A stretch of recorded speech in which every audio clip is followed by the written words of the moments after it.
우리 말씀의 제목을 성을 쌓은 사람이다 라는 제목으로 여러분과 함께 오후 예배 가인과 아벨의 제사에 대해서 한 번 더 살펴보고자 합니다. 오전 예배에서 하나님께서 가인의 제사를 왜 받지 않으시고 아벨의 제사를 받으셨는지를 살펴보았습니다. 간단히 정리해 본다면 그것은 제사와 제물에 대한 하나님의 원칙이 나타나 있는 사건이었습니다.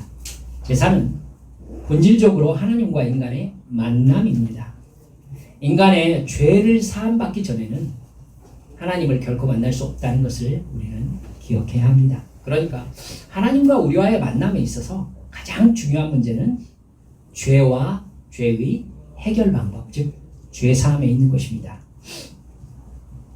따라서 하나님과의 만남에는 반드시 나의 죄를 대신할 제물의 피 흘림과 죽음이 있어야 합니다. 가인과 아벨의 제사를 감사 제사로 보는 것은 성경 전체를 시작하는 창세기의 관점이 아닙니다.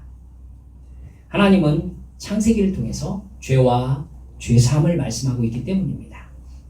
따라서 가인과 아벨의 제사는 아담과 하와에게 가죽옷을 지어 입히셨던 속죄의 원칙에 따라서 그 원칙 아래에서 파악되어야 합니다.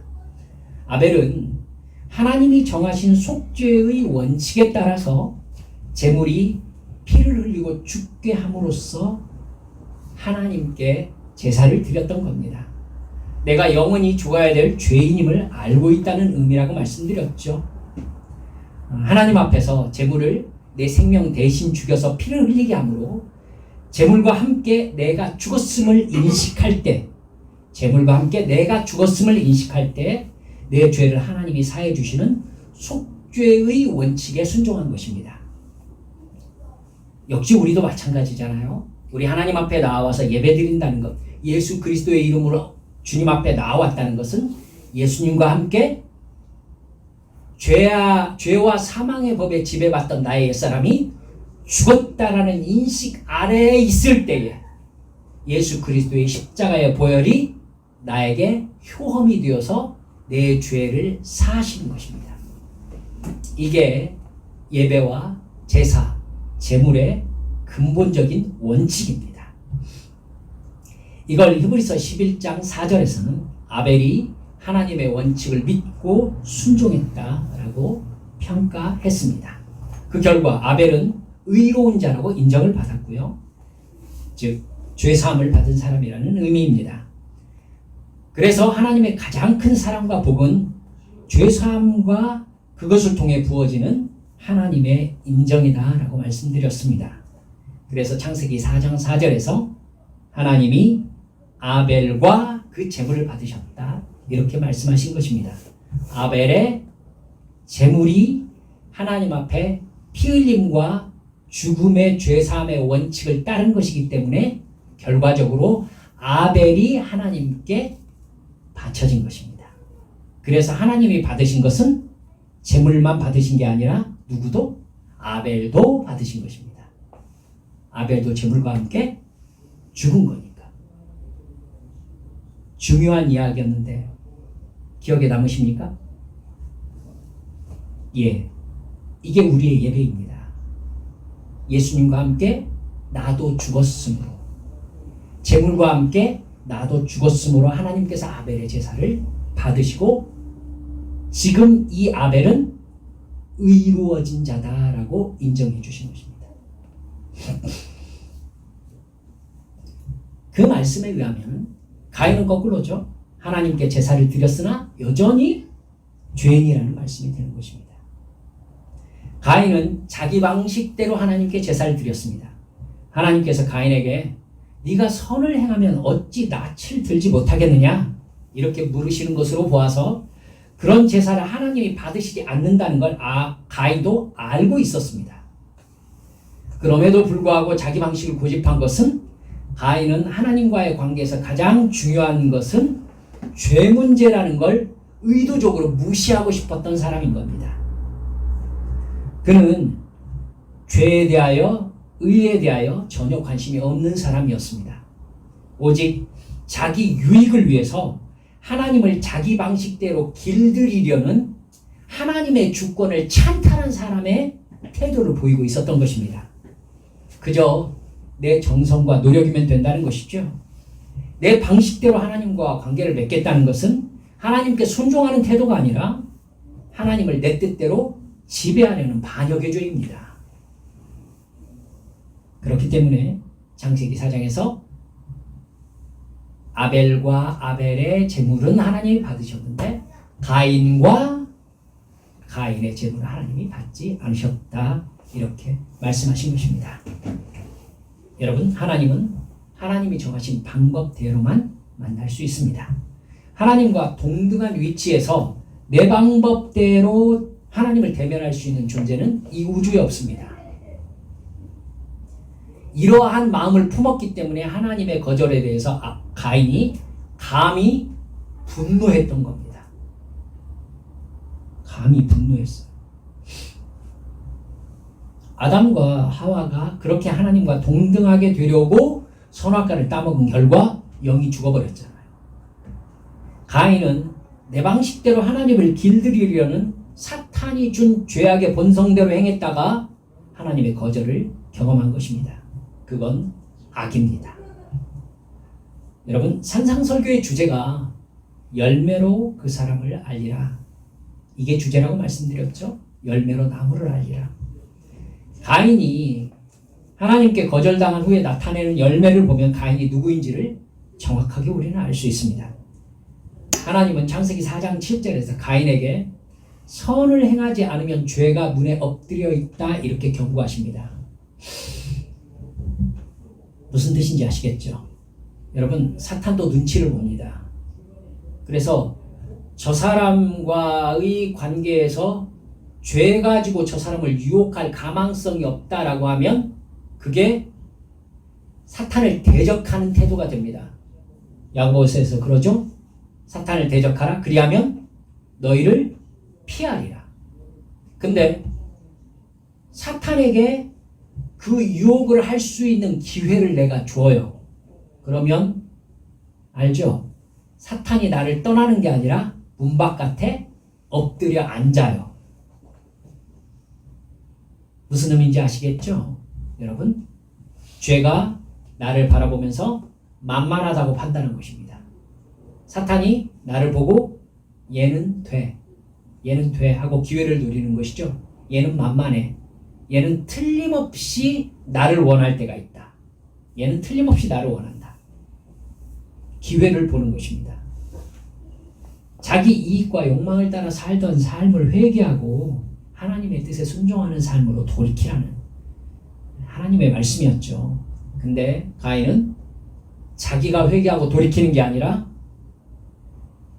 자기와 비교되어서 자기의 자존감을 떨어뜨리는 아벨을 죽입니다. 이게 가인의 진짜 모습입니다. 하나님께서 가인에게 아벨이 어디 있냐 이렇게 물어보잖아요. 가인이 뭐라 하죠? 모릅니다. 내가 아우를 지키는 자입니까? 거짓말과 책임 회피죠. 성경은 가인과 아벨을 통해서 죄로 인해 영이 죽어버린 사람은 결국 살인을 저지르고 산다라고 우리에게 얘기해주고 있는 거예요. 살인을 저지르고 산다. 이 살인의 의미는 신약으로 넘어가면은 예수님께서 뭐라 하느냐면은 미움이라고 얘기합니다. 미움의 의미를 아시겠습니까? 나의 만족을 위해서 다른 사람을 수단으로 여기는 것을 의미합니다. 나의 만족을 위해서 타인을 수단으로 여기는 태도. 여러분, 근데 이제 그 관점으로 이 세상을 살펴보세요. 이 세상 모든 사람들이 다 나의 만족을 위해서 다른 사람들을 수단으로 여깁니다. 그래서 본질적으로 모든 사람들이 가인의 죄악을 자기의 본성으로 가지고 있다는 것을 창세기는 우리에게 정확하게 가르쳐주고 있는 것이죠. 이런 분위기를 사실 창세기 4장 1절에서 어느 정도 감지할 수 있습니다. 4장 1절에서. 그럼 하와가 가인을 낳고 뭐라고 하느냐면요. 내가 여호와로 말미암아 등남하였다 이렇게 얘기했다고 합니다. 여러분 이 부분을 여러분 한번 좀 깊게 살펴보려고 합니다. 여러분이 듣고 다른 사람에게 얘기할 수 있을 정도로 좀 그냥 익숙하게 아셨으면 좋겠습니다. 그만큼 중요하기 때문에 제가 2시간에 걸쳐서 여러분과 이렇게 나누는 것입니다. 내가 여호와로 말미암아 등남하였다. 정말 평이한 말이죠. 하나님께서 나에게 그 아들을 주셨다. 지금 이 말이잖아요. 그래서 여러분 여기서 얻다, 내가 얻었다 라는 말이 이제 카나라고 합니다. 히브리어로 카나라고 해요. 그것이 가인의 이름입니다. 얻음, 얻었음, 이게 이제 가인의 이름 뜻인데요. 하나님의 은혜에 감사하는 말로 들리잖아요. 내가 여호와로 말미암아 등남하였다 이렇게 얘기하니까. 여러분 근데 2절에서 아벨을 낳고서는 왜 이름과 관련된 하와의 언급이 없을까요? 똑같이 아들이잖아요. 그러니까 너무나 그냥 평이하잖아요. 내가 여호와로 말미암아 등남하였다 해서 얻었다라는 이름의 뜻으로 이름을 가인이라고 지었으면 뭐 아벨을 이름을 지으면서도 하나님과 연관된 아벨에 대한 감사가 있어야 되지 않을까 싶은데 근데 그 언급은 전혀 없죠. 아벨의 이름 뜻은요 공허라는 뜻입니다. 공허, 헛됨, 또 이 단순 명사로 얘기하면은 뭐 숨 이런 뜻도 가지고 있습니다. 여러분 그렇다면 아벨의 이름은 정말 의도가 다르게 지어져 있죠. 마치 이 아벨의 이름 때문에 이건 그 한참 후대에 창작된 이름이다. 즉 아벨이 죽은 다음에 그의 이름을 아벨이라고 이렇게 한 흔적이다라고 보는 사람들이 있어요. 어떻게 아이를 낳고 공허, 허무 이렇게 이름을 지을 수가 있느냐 이렇게 얘기를 한단 말이죠. 여러분 그 관점 말고요. 한번 따라 들어와 보세요. 저는 분명히 하와가 첫째 아들 가인을 낳고 특별한 의도를 담고 있었다라고 생각할 만한 근거를 꼬치꼬치 한번 캐봤습니다. 내가 여호와로 말미암아 등남하였다 이 말이 너무 평범해서요. 좀 더 직접적으로 하와의 말을 원어적으로 한번 해석을 해볼게요. 얻었다라는 말, 카나라고 말씀드렸죠. 근데요, 이 단어는 얻었다라는 말보다 사실은 창조하다, 세우다라는 말로 더 자주 쓰입니다. 보편적으로 카나 이렇게 쓰이면 창조하다라고 이렇게 쓰여요. 얻는다라는 의미하고는 좀 다르죠. 또 여호와로 말미암아라고 한 부분은 히브리어로 하면 에트 아도나이, 에트 야훼 이렇게 쓰이거든요. 근데 이 에트라는 조사가 생각해 볼 만합니다. 뭐뭐와 같은 이라는 동격 접속사로 쓰입니다. 그리고 바로 그라는 감탄사로도 쓰여요. 그리고 with, 뭐뭐 곁에, 뭐뭐 함께 이런 뜻으로도 쓰이고요. 본문의 여호와로 말미암아라는 의미인 뭐뭐로부터 from이라는 의미로도 쓰입니다. 근데 드뭅니다. 드물게 쓰여요. 약 절반 정도는요. at라는 뜻은 직접 목적어를 이끄는 목적격 조사입니다. 그러니까 뭐뭐를, 뭐뭐을 이렇게 번역돼요. 이렇게 하와의 말을 직접적으로 해석해 보면은요. 이렇게 얘기가 됩니다. 내가 여호와와 같은 남자를 창조했다. 무슨 말인지 아시겠죠? 내가 여호와와 같은 남자를 창조했다. 이 말만 가지고 한번 볼게요. 하와는 가인을 낳고 자기를 창조자로 인식하고 있죠. 내가 창조한 거예요. 가인을. 하나님처럼 자기가 사람을 만든 거예요. 지금 하와를 점령하고 있는 생각이 사탄이 뭐라고 그랬어요? 네가 저 선악과를 따먹으면은 네가 하나님처럼 되리라 하라고 얘기했었어요. 하나님처럼 되리라. 지금 하와는요, 자기가 가인을 낳고 이걸 하나님처럼 된 증거로 받아들이고 있는 거예요.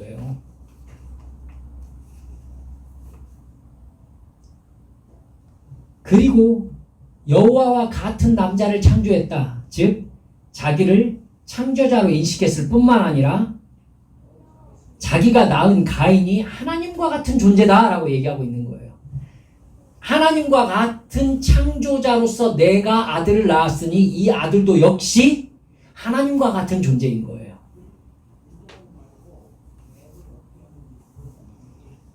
그렇다면 아들 가인이 자기가 에덴 동산에서 쫓겨나기 전의 영광으로 자기를 되돌려줄 그 사람이라고 하와가 인식했음에 틀림이 없어 보이는 것입니다. 여러분, 고대 히브리어 사본에요. 에트 아도나이, 거기에 에트가 생략된 채 나타나는 사본도 있어요. 그러면 더 심각한 문제가 되죠. 원어와 같은이라는 말도 없어요. 그러면 내가 여호와를 창조했다라는 말이 되는 겁니다. 목적어를 이끄니까 그게 목적어가 되는 거죠. 그러니까 내가 여호와를 창조했다는 말이 되어버릴 정도로 아주 심각한 이야기가 돼요. 그러니까 거기다가 제가 생각할 때는 에트를 이렇게 아마 첨가하지 않았을까 생각합니다. 이 문장을 보면 죄악의 본성에 철저히 물들어 있는 인간의 내면을 나타내는 말이다라고 보기에 부족함이 없어 보입니다. 너무 지나친 해석이라고 보실지 모르겠습니다만요.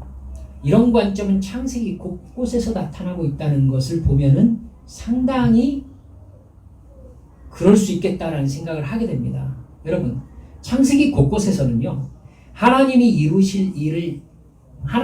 사람에게 당신께서 이루실 일을 약속하시면서 믿음과 순종을 계속해서 요구하시거든요.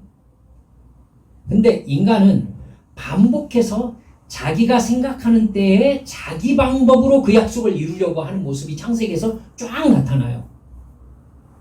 하나님은 순종을 요구하시는데 인간은 죄악의 본성에 따라서 하나님 없이 자기가 하나님이 되어가지고 주인 역할을 하려고 하는 모습이 창세기에서 계속 나타난단 말입니다.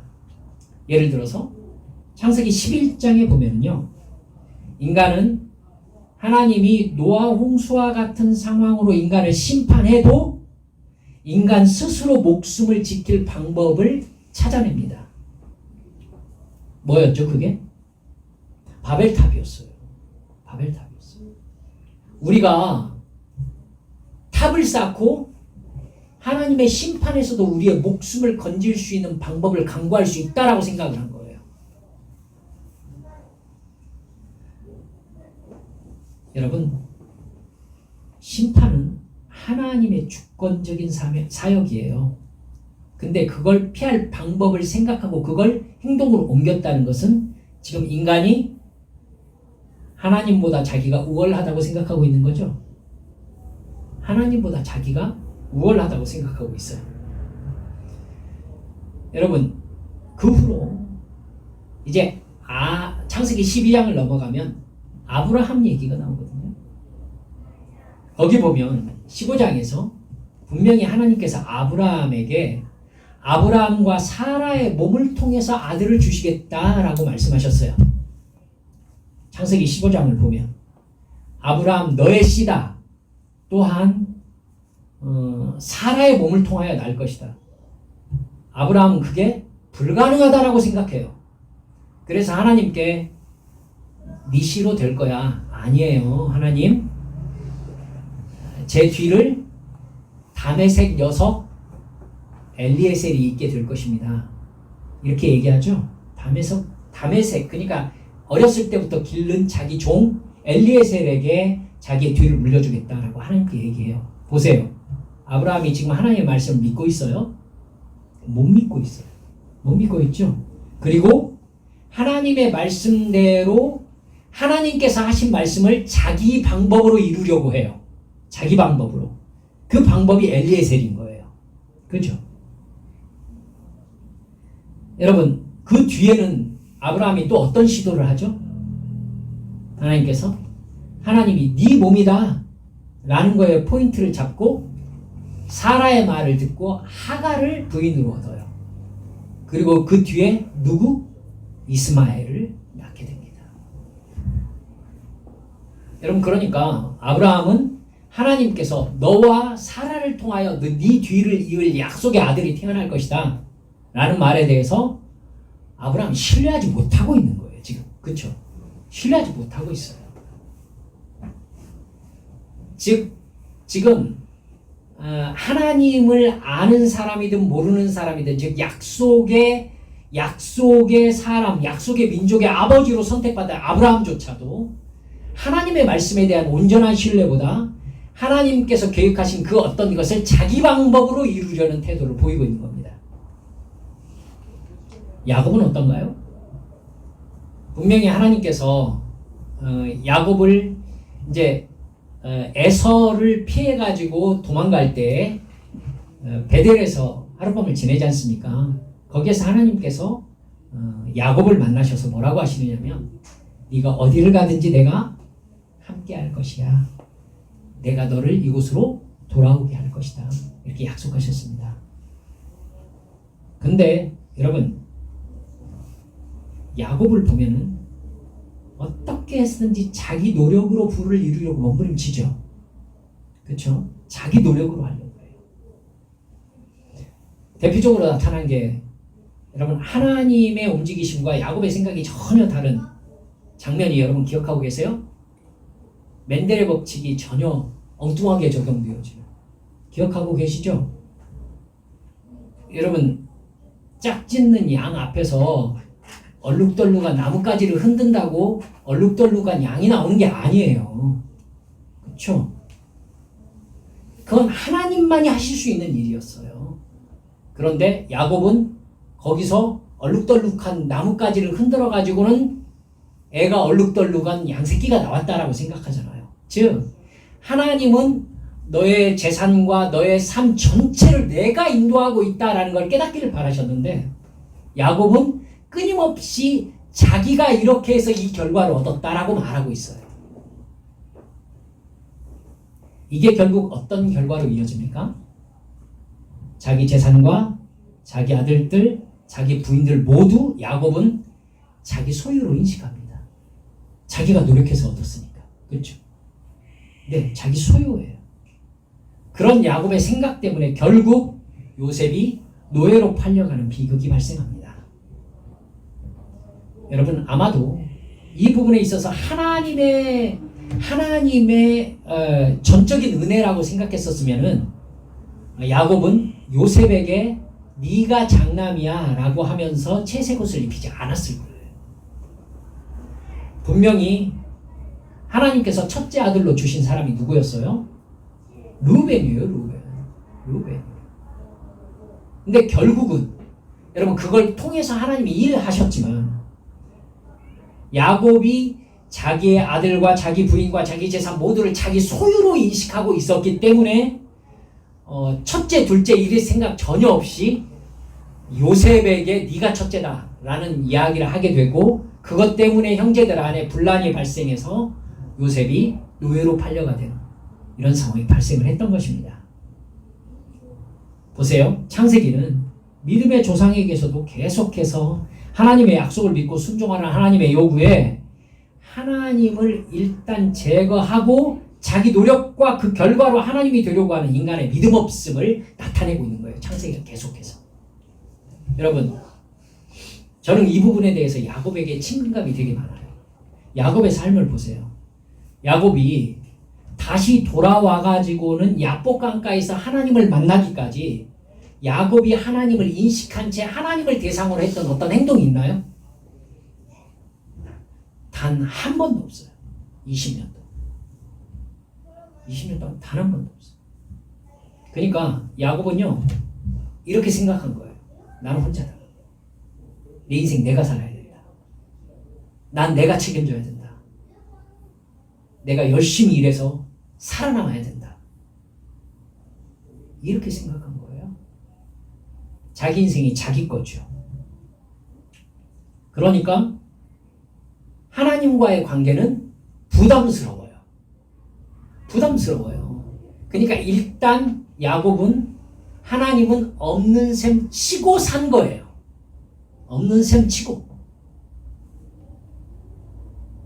제가 왜 이 부분을 강조하느냐면 우리들도 하나님 생각하면서 일 복잡하게 만들기 싫어서 일단 하나님은 없는 셈 치고 사는 것이 이 세상에서 살아가는 방법 아니겠는가라고 제가 생각한 적이 있고, 따라서 우리 성도들의 삶에도 그러한 유혹이 있을 것이다 싶어서 강조하는 것입니다.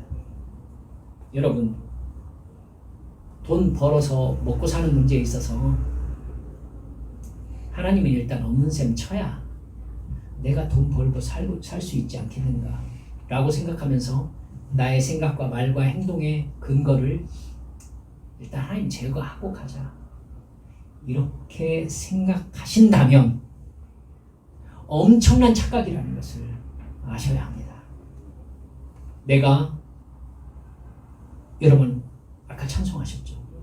지금까지 지내온 것 주의 크신 일. 하나님께서 어쩌면 야곱이 믿음이 없으니까 그러셨을 거예요. 제가 하나님 같으면 이랬을 거예요. 야곱한테 꿈에 쫙 나타나서 너 지금 일단 나 제거하고 살고 있지? 내가 진짜 너에게서 내 은혜 한번 제거해볼까? 이렇게 한번 얘기해주고, 아니요, 그러지 맙시다. 하나님은 그러실 리가 없다라고 굳게 믿습니다. 여러분, 진짜 하나님이 하나님의 은혜를 내가 없는 셈 치고 사는 순간만큼 내 삶에서 하나님의 은혜를 제거한다면 지금 내 모습이 지금 같을까요? 절대 그렇지 않을 것입니다. 절대. 야복 강가에서 야곱은 깨달아요. 그랬기 때문에 하나님께서는 야곱의 허리 밑을 치셨고, 그래서 환도뼈가 위골되었더라 엉치뼈가 어긋난 것입니다. 그래서 야곱은 평생 다리를 절었을 것입니다. 왜 하나님이 그렇게 만드셨을까요? 여러분 알고 계시죠? 너를 지탱하고 있는 건 네 다리 힘이 아니다. 알려주신 것입니다. 네 삶을 지탱하고 있는 너의 의지가 아니다. 나다. 야곱은 걸을 때마다 인식할 수밖에 없었을 거예요. 걸을 때마다. 자기가 절룩거리면서 나의 삶은 하나님께 속했다는 것을 인식할 수밖에 없었을 겁니다. 사랑하는 여러분들, 자기 만족과 이익을 얻기 위해서 인생을 하나님이 일단 없는 셈 치고 내가 주인이 되어서 내가 책임지면서 내 뜻대로 내 인생을 살아야 된다는 것이 그들의 생각이었던 것처럼 우리가 살아간다면 여러분 아셔야 돼요. 결과는 늘 그들은 실패했습니다. 야곱이 파라오 앞에서 뭐라고 그럽니까? 내 나이, 내 조상의 나이만큼 되지 못했습니다. 내가 110년을 살아왔습니다. 근데 험악한 세월을 살아왔습니다. 정말 큰 복을 받은 사람 아닙니까? 아브라함과 이삭과 야곱의 하나님이라고 주님께서 심지어 성경 전체에서 말씀하고 있는 믿음의 조상이요 복의 사람인데, 정작 자기는 뭐라고 자기 인생을 평가하냐면 내가 험악한 세월을 살았습니다. 하나님의 복을 받으면서도 험악한 인생을 살 수 있어요. 그렇죠? 험악한 인생을 살 수 있어요. 왜 하나님의 사랑을 험악하게 경험했을까요? 하나님의 인생을 자기 것이라고 우기며 살았기 때문이지요. 야곱의 야복 강가의 씨름처럼 하나님 앞에 서기 위해서 자기의 죄악의 본성과 욕망을 다 내려놓는 고통스러운 훈련을 받아야 했던 것입니다. 여러분, 하와의 말, 자기가 하나님과 같은 아들을 창조했다라는 말에는요, 하나님을 떠나서 스스로 하나님과 같은 지배자가 되려는 교만한 인간의 모습이 그대로 드러나 있습니다. 그 다음에 무슨 일이 일어나죠? 하나님 없이 자기의 옛 영광과 지위를 회복해 줄 것이라고 기대했던 가인은 제사를 통해서 하나님을 길들이려 하는 죄인으로 등장합니다. 그래서 하나님이 자신의 재물을 거절하고 동생과 동생의 재물을 받으시자 분노해가지고 아벨을 죽입니다. 가인의 분노는 하나님에 대한 분노였죠. 자기를 하나님처럼 높이면서 교만을 품고 있는 사람은요, 거절을 견디지 못합니다. 제가 민망하지만 꼭 이 부분에서 말씀을 드리지 않습니까? 제가 경험한 사람들 중에 다른 사람들의 거절을 가장 견디지 못했던 사람들이 큰 교회 목사님들이셨습니다. 이처럼 창세기 4장은요, 죄인이기 때문에 죄를 짓는 인간의 대표자로 가인을 등장시킵니다. 그래서 죄의 열매를 맺어가는 타락한 인간상을 보여주고 있는 것입니다. 하나님은 아벨을 죽인 가인을 추궁하시면서 저주를 선언하고 계세요. 밭을 갈아도 땅이 효력을 내지 않을 것이다. 너는 땅에서 떠돌면서 다른 사람을 피하여 사는 사람이 될 것이다. 가인이 하나님께 이렇게 얘기합니다. 제 죄벌이 지기에 너무나 무겁습니다. 동생 죽이고 참 마음 편하게 살려고 했었나 봐요. 14절에 보면 자기가 공동체로부터 추방될 것임을 알았어요. 나를 만나는 사람마다 나를 죽일 것입니다. 라는 얘기는 자기가 지금 죄인으로 때로는 쫓기는 삶, 사람을 피해야 되는 삶을 살 것임을 알고 있는 것이죠. 마치 아담과 하와가 에덴 동산에서 추방되는 것으로 하나님과의 관계 단절이 집행되었던 것과 똑같은 상황인 거죠, 지금. 그러다가 나를 알지 못하는 사람들이 나를 만나 나를 죽이게 될 것이다 라고 하자 하나님이 이렇게 얘기합니다. 가인을 죽인 자는 벌을 7배나 받게 될 것이다. 그 가인 죽은 다음 얘기 아닌가? 저는 이 하나님과 가인의 대화를 보면은 하나님이 어떤 마음인지가 이렇게 훅 느껴질 때가 있어요. 가인을 보호하시는 조치가 아니죠. 가인을 죽인 자에 대한 저주만 얘기하고 계시잖아요. 네. 하나님과 가인의 대화는 정말 건조하기 짝이 없습니다. 하나님이 가인을 받아주신다든가 아니면 용서해 주신다든가 이런 거 없습니다. 가인이 회개하지 않았기 때문입니다. 가인은 아담과 하와처럼 자기 죄를 감추기 위해서 거짓말하고 변명했습니다. 그리고 그 죄가 밝혀진 다음에도 진정으로 회개도 하지 않은 채 자기에게 닥칠 불이익만을 불만스러워합니다. 죄인의 전형적인 모습이죠. 우리나라 이렇게 2차, 3차 가기 전에 반성문 20장씩, 30장씩 써가지고 제출하잖아요. 왜 그 마음으로 살인을 하지 말지? 그건 자기에게 다가올 불이익에 대한 조치잖아요. 반성문 썼다고 감형시켜주는 것 저는 반대입니다. 여러분, 죄가 동생 아벨을 죽이고 그 죄를 부인하게 하고 회개조차 하지 않게 만들 정도로 철저하게 본성까지 타락시킨 것입니다. 저는 이 모습을 통해서 아담과 하와의 타락이 그대로 그 모습 그대로 오히려 더 확대된 채로 가인에게 나타나고 있다, 이렇게 생각하고 있습니다. 여러분, 결국 그런 인간은 하나님을 떠나서 자기만의 삶을 살게 된다는 것을 성경이 얘기해 줍니다. 우리가 읽은 본문 16절 말씀을 보면 가인이 여호와 앞을 떠나서 에덴 동쪽 노 땅에 거주했다, 이렇게 나옵니다. 여호와 앞을 떠났다라는 말을 여러분 생각해 보세요. 하나님이 계시지 않은 곳은 없습니다.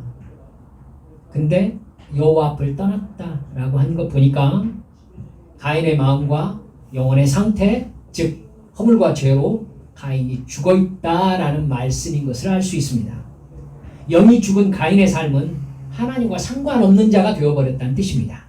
결국 자기 만족과 쾌락과 자랑과 이익을 위해서 하나님까지 자기 뜻에 따르도록 길들이려고 했던 가인은 하나님을 떠나 자기만의 삶의 공간에서 스스로 자기 안전을 추구하기 시작합니다. 가인은 에덴의 동쪽 놋 땅에 거주하면서 아내와 동침하고 에녹을 낳습니다. 에녹이라는 이름의 뜻은 시작이라는 뜻도 되고요. 전수자라는 의미도 가지고 있습니다. 무엇의 전수자였을까요? 하나님 없는 삶의 방법의 전수자가 되었던 것입니다.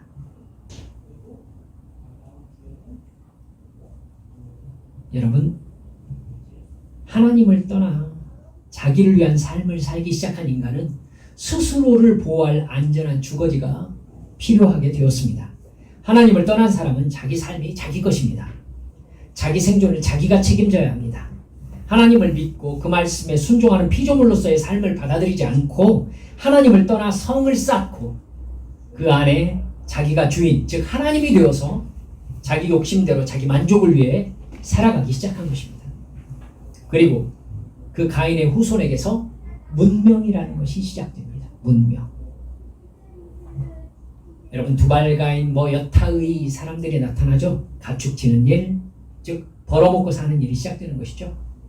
음악하는 일, 즐기는 문화도 시작되었습니다. 또 기구를 만드는 두발가인이 있었습니다.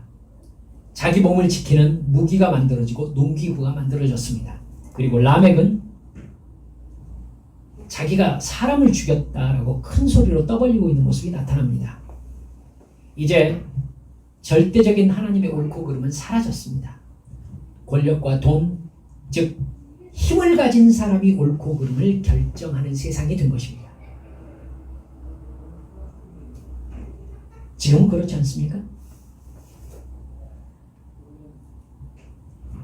힘을 가졌다면 자기 이익을 위해서 약한 자를 압제하고 죽이는 것이 정당화되는 세상이 된 것입니다. 결국 하나님을 떠난 인간은 하나님을 잊고 죄악의 본성에 따라서 자기만의 방법으로 스스로 자기를 의지하여 살아가기 시작했습니다. 스스로 존재하는 자로서의 삶을 시작한 것입니다. 하나님을 떠난 사람의 특징이죠. 네가 하나님처럼 되리라? 하나님처럼 된다는 얘기는 I am who I am이 된다는 뜻입니다. 나는 나다. 이걸 출애굽기는 뭐라고 번역했죠? 나는 스스로 있는 자니라. 이게 영어로는 I am who I am입니다. 나는 나다. 사실 인간은 절대 I am who I am이 될 수 없습니다. 왜요? 지음받았으니까.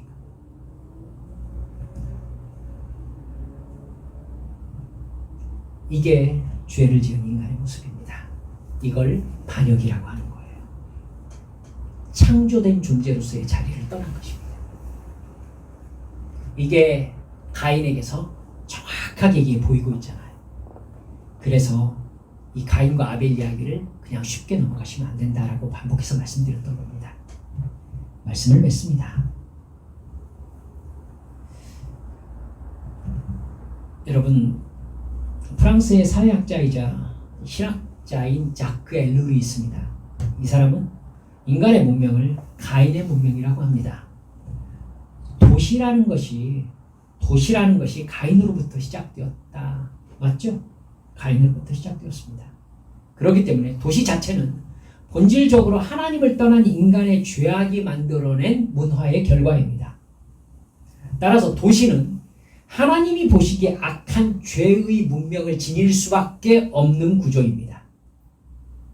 죄악의 본성을 가진 인간이 죄의 욕망과 싸우지 않고 자기 욕망을 이루기 위해서 하나님을 떠나 인간 스스로 존재하기 위해서 만든 것이 도시입니다. 그래서 도시의 문화를 죄 문화다라고 진단하고 있습니다. 그 그렇게 하나님을 떠난 인간들의 비극적인 문화와 도시의 죄악상에 대해서 말씀하고 있는 것이 우리가 읽었던 창세기 4장 말씀인 것입니다. 여러분, 창세기 4장을 보면서 어떻게 사는 것이 하나님을 떠나지 않는 삶인지를 조금 더 깊이 생각하시기 바랍니다. 인간의 죄악을 해결하는 방법은 인간 스스로의 변화가 아닙니다. 인간은 스스로 자기를 변화시킬 수 없습니다. 없어요. 하나님의 아들이 인간이 되셔서 인간 대신 죽는 방법, 그래서 그 사실을 믿고 자기가 하나님의 아들이 예수 그리스도의 십자가 대속의 죽음의 은혜를 받아서 하나님의 아들이 되었다는 것을 성령의 감동하심으로 깨달아서 거듭나기 전에는 인간은 그 존재가 바뀌어질 수 없는 무능력한 존재입니다. 죄악의 힘을 가볍게 생각하지 마세요. 인간은 죄 문제를 스스로 해결할 수 없습니다.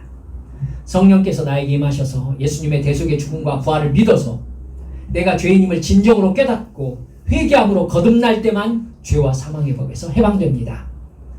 그때야 내 방법과 내 생각을 포기하고 성령께서 감동하시는 대로 순종할 수 있습니다. 그때야 죄를 짓지 않을 수 있어요. 죄를 죄로 깨달을 수 있고요. 이게 죄와 허물로 죽었던 너희를 살리셨도다라는 말씀에 의해서 살리심을 받은 인간의 모습입니다.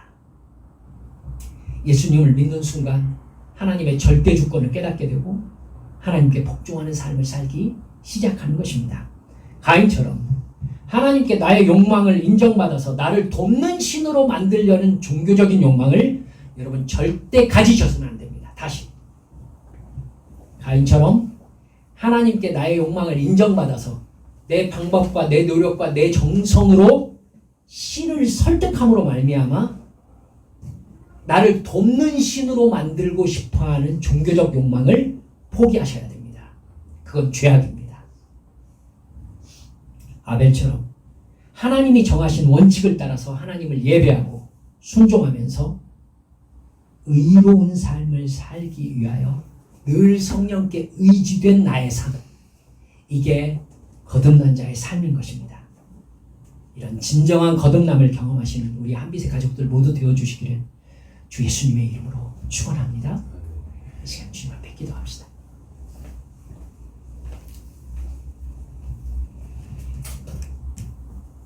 여러분, 조금은 어려운 말씀을 살펴보았습니다만 어렵다고 해서 절대 그냥 넘어갈 수는 없는 말씀이었습니다. 사랑하는 여러분들, 마음 깊이 성령께서 깨닫게 하신 대로 나는 무엇을 가지고서 하나님 앞에 나아가기를 애썼는가 생각해 봅시다. 이 시간 기도하면서 주님, 제가 오직 주 예수 그리스도의 십자가 대속의 죽음과 부활을 믿음으로 말미암아 성령께 의지되어서 성령께서 깨닫게 해주시는 하나님의 뜻을 의로 여기고 옳음으로 여기고 그 기준에 의해서 나의 죄악을 분별하고 거절할 수 있는 자기 부인의 삶을 살 수 있는 영적인 깨우침이 내게 넘치게 해달라고, 나의 일주일 오직 주님께 이렇게 집중되어진 삶을 살게 해달라고 내게 지혜 주시라고 우리 주님 앞에 함께 통성으로 기도하시겠습니다. 기도합니다. 하나님 아버지, 감사합니다.